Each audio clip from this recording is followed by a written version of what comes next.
Hi అండి, అందరికీ నమస్తే. Welcome to Mudiraj garden. మనం ఎక్కడికి వచ్చామో చూసారండి. ఈరోజు మిమ్మల్ని ఒక పవిత్ర పుణ్యక్షేత్రం అయిన శ్రీ వీరేశ్వర స్వామి వారి దేవస్థానానికి తీసుకొచ్చానండి. ఇది తూర్పుగోదావరి జిల్లాలో ఉన్నది. మురమళ్ళ కోనసీమ జిల్లా అనమాట. మెయిన్ ఇది పోలవరం మండలం మురమళ్ళ గ్రామం అండి.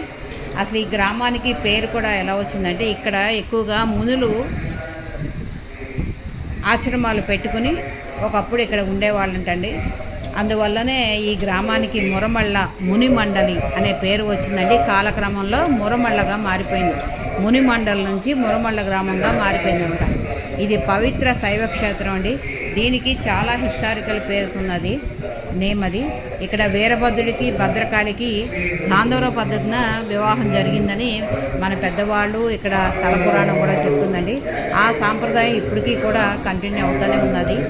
ఇది స్వామివారికి దర్శించుకున్న వెంటనే శుభ ఫలితాలు కలుగుతాయని నమ్మకం అన్నమాట. అట్లాగే కొంతమందికి వివాహాలు కూడా ఆలస్యం అవుతూ ఉంటాయి. అటువంటి వారికి కూడా ఆడపిల్లకైనా మగపిల్లాడికైనా కొడుకు కూతుళ్ళు ఎవరికైనా కానీ వివాహం ఆలస్యం అవుతుందని భావించిన వాళ్ళు వెంటనే కనుక ఇక్కడ స్వామివారికి వివాహం చేపిస్తే వెంటనే అతి తక్కువ కాలంలోనే వివాహం జరుగుద్దని ఇక్కడ భక్తుల నమ్మకము. అదే నిజమండి. ఈ స్థల పురాణం కూడా అదే చెప్తుంది. అయితే ఇక్కడ నిత్య కళ్యాణం జరుగుతుందండి. ప్రతిరోజు కూడా అనమాట. ఒకరోజు ఈ రోజు ఉంటుంది, ఆ రోజు ఉంటుంది. నిత్య కళ్యాణం జరుగుతుంది. దానికి ఖర్చు నిమిత్తం ఒక 1000 రూపాయలు టికెట్ తీసుకుంటారండి. ఆ 1000 రూపాయలకి కూడా పూజా సామాన్లు కూడా మనకే ఇస్తారు. చూడండి ఎంతమంది భక్తులు ఉన్నారు. అయితే ఇక్కడ చిన్న ఏంటంటే మనది సిస్టమ్, ఇక్కడ మన పేరు బలాల మీద వీళ్ళు కళ్యాణం జరిపిస్తారు కాబట్టి మనం ముందుగానే వాళ్ళకి ఇన్ఫార్మ్ చేయాలండి. మన రాశి నక్షత్రాల అనుగుణంగా ఏ రోజైతే బాగుంటుందనేది వాళ్ళకి మనం ముందుగా ఇన్ఫార్మ్ చేస్తే మనకి ఒక డేటా వస్తుందండి.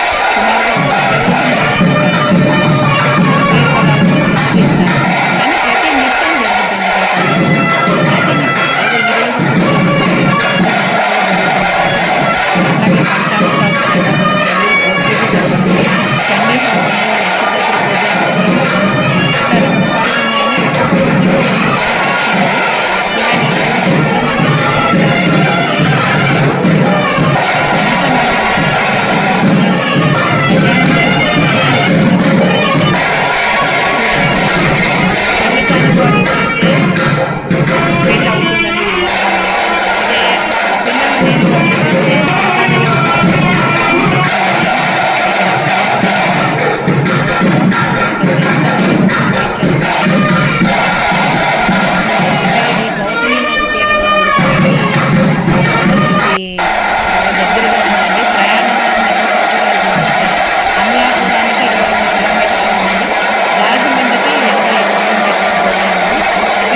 కళ్యాణం జరుగుతూనే ఉంటుంది. అయితే ఈ కళ్యాణం కూడా 3 hours పడుతుందండి సుమారుగా. అంటే ఎవ్రీడే 5:30, 6 మధ్యలో మొదలెడతారు. మొదలెట్టి ఇంచుమించు 8:30 వరకు జరుగుతుంది కళ్యాణం. 3 గంటల పాటు నిర్విరామంగా జరుగుతుంది. అట్లాగే వివాహం అయ్యాక ఎంతో దూరాల నుంచి భక్తులు వస్తారు కాబట్టి భోజనం ఏర్పాట్లు కూడా చేస్తారండి. భోజనాలు అయిపోయాక మళ్ళీ రవాణా సౌకర్యార్థం కొంచెం ఈ ఊరు నుంచి లోపలికి ఉంటుందన్నమాట. మెయిన్ రోడ్డు దగ్గరగా కొంచెం ఊళ్ళో ఉంటుంది, ఒక 2 kilometers లోపలికి.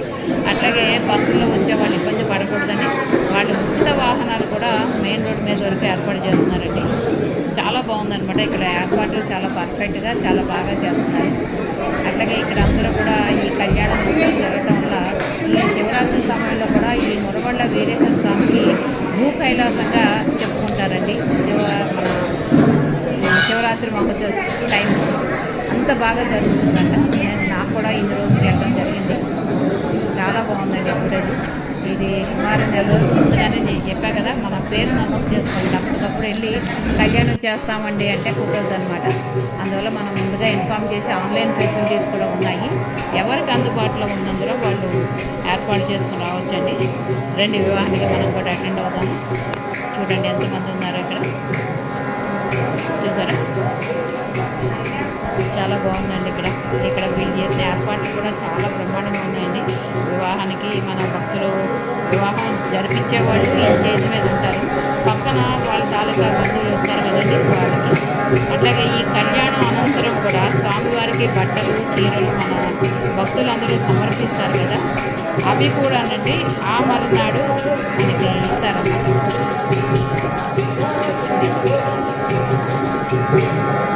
చాలా సౌకర్యంగా ఉందండి. ఇది రాజమండ్రి అయితే చెప్పాక 90 కిలోమీటర్స్ వస్తుంది సుమారుగాను. అట్లాగా మనకి వెళ్ళేవాళ్ళు అంటే కాకినాడలోనే దిగి వెళ్ళచ్చు. డైరెక్ట్గా మన ఓన్ వెహికల్స్ అప్పుడు డైరెక్ట్ కారులో కూడా వెళ్ళిపోవచ్చు అనమాట. దీని కూడా ఈ స్థల పురాణం ప్రకారం ఒక కథ కూడా ఉందండి, మనందరికీ తెలిసిందే, అయినా కానీ ఒకసారి చెప్తున్నానండి. దక్షుడు అనే రాజు ఒక గొప్ప యాగం చేయాలని చూస్తాడు. ఆ చేసేటప్పుడు సొంత కూతురైన దాక్షాయిని ఆహ్వానించడంట.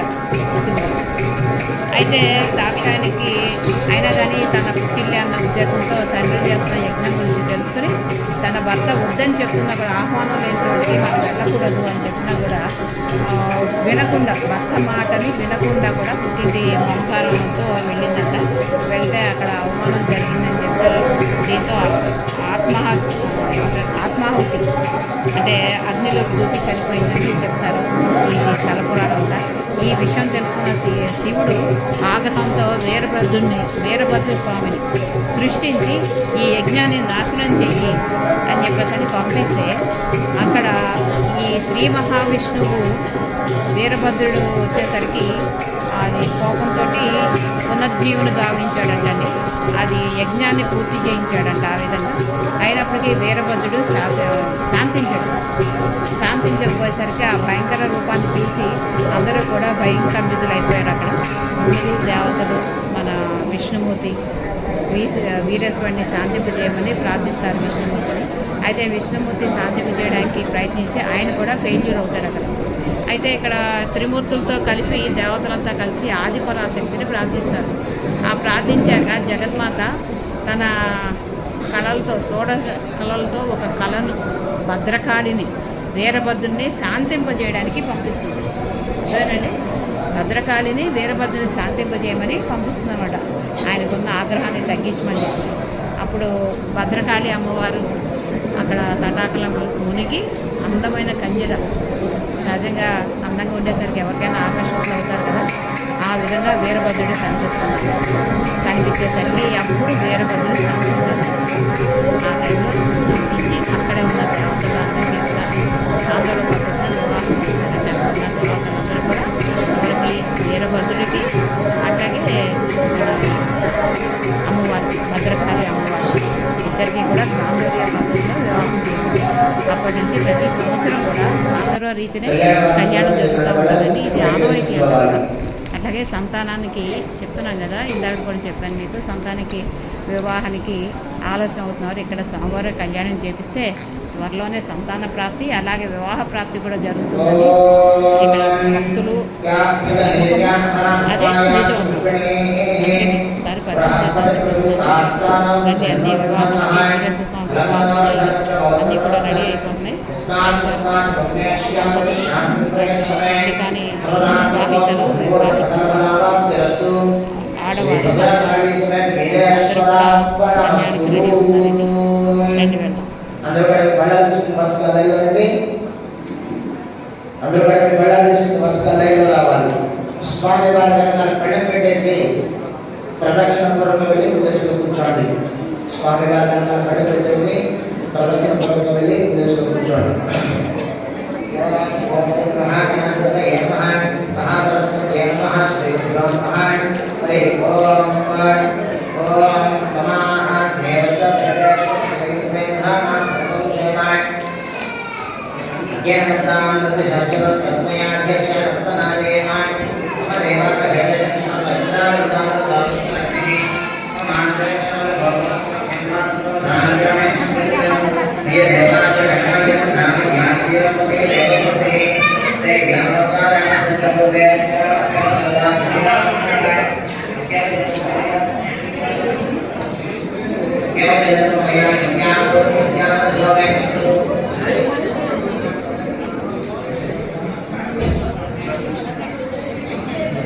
వచ్చేస్తుంది. విజయబాబు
सर्वेषां भक्तानां गोत्राणां जनानां आयुरारोग्यान् ऐश्वर्यान् समृद्ध्यान् धर्मान् या कल्याणवान् ఈ గోత్రము పేరు సకలంగా చెప్పుకోవాలి.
వీరేశ్వర స్వామి వారి కళ్యాణం అయిపోయిందండి. పదండి భోజనాలకు వెళ్దాం.